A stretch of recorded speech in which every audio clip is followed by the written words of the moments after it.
नमस्कार। आज हम भट्टदेव विश्वविद्यालय की जो 2025-26 की पीएचडी प्रवेश प्रक्रिया है उसे थोड़ा समझने की कोशिश कर रहे हैं। जी, हमारे पास इसका आधार है विश्वविद्यालय की 27 जून 2025 की आधिकारिक सूचना। बिल्कुल। और हमारा इरादा है कि इस सूचना की जो मुख्य बातें हैं, उन्हें हम साफ-साफ समझें। हाँ, जैसे कि कौन पात्र है, आवेदन कैसे करना है, ज़रूरी तारीखें कौन सी हैं और चयन कैसे होगा। सही। तो सबसे पहले देखते हैं कि कौन-कौन से विभाग हैं जहां पीएचडी कर सकते हैं। हाँ, विश्वविद्यालय ने कई विषयों में पीएचडी का मौका दिया है। इसमें विज्ञान, कला, वाणिज्य, सामाजिक विज्ञान सब शामिल हैं। जैसे वनस्पति विज्ञान, रसायन विज्ञान, कंप्यूटर विज्ञान और इंजीनियरिंग भी है। हाँ, और अंग्रेजी, शिक्षा, भूगोल, गणित, भौतिकी, सांख्यिकी, प्राणीशास्त्र। असमिया, दर्शन शास्त्र, संस्कृत, समाजशास्त्र और वाणिज्य भी। तो मतलब काफी सारे विकल्प हैं। बिल्कुल। सूची काफी लंबी है जो अलग-अलग अकादमिक पृष्ठभूमि के उम्मीदवारों के लिए अच्छा है। जी, अब आते हैं पहले सवाल पर, योग्यता।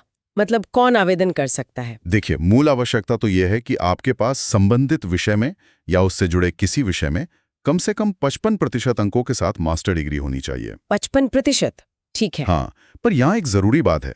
यूजीसी के जो नियम हैं, उनके अनुसार एससी, एसटी, ओबीसी और दिव्यांग उम्मीदवार अच्छा, जिनकी विकलांगता 40% या उससे ज्यादा है, उन्हें 5% की छूट मिलेगी। यानी उनके लिए 50% अंक काफी होंगे। बिल्कुल, उनके लिए न्यूनतम सीमा 50% है। ये स्पष्टता जरूरी थी। अच्छा, मान लीजिए कोई योग्य है, तो फिर आवेदन कैसे करना है? प्रक्रिया क्या है? तो आवेदन पत्र जो हैं वो विश्वविद्यालय की वेबसाइट से डाउनलोड कर सकते हैं। वेबसाइट है www.bhattadev-university.ac.in। जी, या फिर अगर कोई चाहे तो एकेडमिक रजिस्ट्रार के ऑफिस से भी फॉर्म ले सकता है।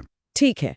पर इसमें एक और चीज है, वेबसाइट पर एक गूगल फॉर्म भी दिया गया है, उसे भरना भी अनिवार्य है। ओ, यानी दो चीजें करनी है, फिजिकल फॉर्म भी और गूगल फॉर्म भी। हाँ, ऐसा लगता है शायद गूगल फॉर्म शुरुआती जानकारी के लिए हो और फिजिकल फॉर्म फिर दस्तावेजों के साथ जमा करना हो। समझ गई। और आवेदन शुल्क वगैरह? हाँ, तो भरे हुए फॉर्म के साथ जो प्रवेश परीक्षा का शुल्क है उसकी रसीद लगानी होगी और इसे अकादमिक रजिस्ट्रार कार्यालय में जमा करना है। शुल्क कितना है? सामान्य उम्मीदवारों के लिए 1500 रुपए और SC/ST उम्मीदवारों के लिए ये 750 रुपए है। आधा है उनके लिए? जी, और भुगतान SBI कलेक्ट के जरिए करना होगा। और हाँ, ये शुल्क नॉन रिफंडेबल है, मतलब वापस नहीं मिलेगा। ठीक है। और इसकी आखिरी तारीख? फॉर्म जमा करने, शुल्क भुगतान करने और वो गूगल फॉर्म भरने की, इन सब की आखिरी तारीख 22 जुलाई 2025 है। 22 जुलाई। अच्छा, मतलब अब ज्यादा समय नहीं है। बिल्कुल। अब सबसे अहम बात पर आते हैं, चयन प्रक्रिया। कैसे चुने जाएंगे उम्मीदवार? ये 2 चरणों वाली प्रक्रिया है। 2 चरण? हाँ, पहला चरण है पीएचडी प्रवेश परीक्षा। इसे BUPT कहा गया है। BUPT। जी, ये विश्वविद्यालय खुद आयोजित करेगा, ऑफलाइन मोड में, मतलब सेंटर पर जाकर परीक्षा देनी होगी। अच्छा, इसमें क्या पूछा जाएगा? इसमें 50% सवाल सामान्य योग्यता के होंगे, जैसे रिसर्च एप्टीट्यूड वगैरह, और 50% सवाल आपके चुने हुए विषय के होंगे। बराबर वेटेज है मतलब? हाँ, बिल्कुल।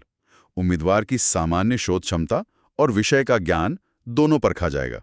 लेकिन मैंने सुना था कि शायद कुछ लोगों को ये परीक्षा नहीं देनी होती। हाँ, आप बिल्कुल सही कह रही हैं। ये एक महत्वपूर्ण बिंदु है। कौन है वो लोग? जिन उम्मीदवारों ने नेट या स्लेट या इसी तरह की कोई और राष्ट्रीय स्तर की परीक्षा पास की है, उन्हें ये BUPT देने की जरूरत नहीं है। अच्छा, उन्हें छूट है? जी, उन्हें परीक्षा से छूट है, क्योंकि माना जाता है कि वो पहले ही एक स्तर की अकादमिक योग्यता साबित कर चुके हैं।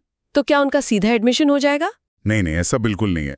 परीक्षा से छूट का मतलब ये नहीं कि चयन प्रक्रिया से छूट मिल गई। ओह। इन सभी उम्मीदवारों को, मतलब जिन्हें छूट मिली है और जो BUPAT पास करेंगे, उन सबको दूसरे चरण के लिए आना होगा। और दूसरा चरण क्या है? दूसरा चरण है व्यक्तिगत साक्षात्कार, यानी इंटरव्यू। इंटरव्यू तो सबको देना है? हाँ, इंटरव्यू अनिवार्य है सबके लिए, चाहे आपने परीक्षा दी हो या आपको छूट मिली हो। अच्छा, इंटरव्यू में क्या देखते हैं? इंटरव्यू का मकसद होता है उम्मीदवार की शोध के प्रति रुचि, उसकी तैयारी और विषय में उसकी समझ को गहराई से जानना।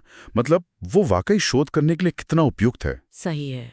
ये सिर्फ अंकों से आगे जाकर देखने का तरीका है। बिल्कुल। तो साक्षात्कार के लिए जाते समय क्या-क्या दस्तावेज ले जाने होंगे? हाँ, उसकी भी सूची दी गई है। आपको अपने भरे हुए आवेदन पत्र का प्रिंट आउट ले जाना है। ठीक है। फिर 10वीं कक्षा से लेके मास्टर डिग्री तक के सारे ओरिजिनल सर्टिफिकेट और मार्कशीट। ओरिजिनल? जी, ओरिजिनल, साथ में शायद फोटोकॉपी भी रख लें। और अगर लागू होता है तो मूल जाति प्रमाण पत्र। अगर आपने नेट स्लेट वगैरह पास किया है तो उसके स्कोर कार्ड की सेल्फ अटेस्टेड कॉपी। और अगर बीयूपिट दिया है? तो बीयूपीट 2025 के स्कोर कार्ड की कॉपी जो वेबसाइट से डाउनलोड की होगी वो भी सेल्फ अटेस्ट करके ले जानी है। अच्छा। और अगर कोई कहीं नौकरी कर रहा है हाँ, तो उन्हें अपने एम्प्लॉयर से अनापत्ति प्रमाण पत्र यानी एनओसी लाना होगा। ठीक है। ये तो हुई दस्तावेजों की बात। हाँ। और कोई खास जानकारी जो ध्यान में रखनी चाहिए? हाँ, 2-3 बातें और हैं। एक तो ये कि अधिसूचना में साफ लिखा है कि विश्वविद्यालय हॉस्टल की सुविधा नहीं देगा। ओह, ये तो काफी जरूरी सूचना है, खासकर बाहर से आने वाले उम्मीदवारों के लिए। जी बिल्कुल, उन्हें रहने का इंतजाम खुद करना होगा। और क्या? दूसरी बात, अभी ये नहीं बताया गया है कि किस विभाग में कितनी सीटें होंगी, वो बाद में सूचित किया जाएगा। अच्छा, सीटों की संख्या बाद में आए। हाँ, और प्रवेश परीक्षा और इंटरव्यू की जो पक्की तारीखें हैं वो भी बाद में घोषित होंगी। तो वेबसाइट चेक करते रहना होगा। बिल्कुल। और ये भी बताया है कि विश्वविद्यालय चयन में राज्य की आरक्षण नीति का पालन करेगा। ठीक है। जो भी उम्मीदवार योग्य पाए जाएंगे उनकी लिस्ट वेबसाइट पर डाली जाएगी और जो चुने जाएंगे उन्हें ईमेल से भी बताया जाएगा। बहुत बढ़िया।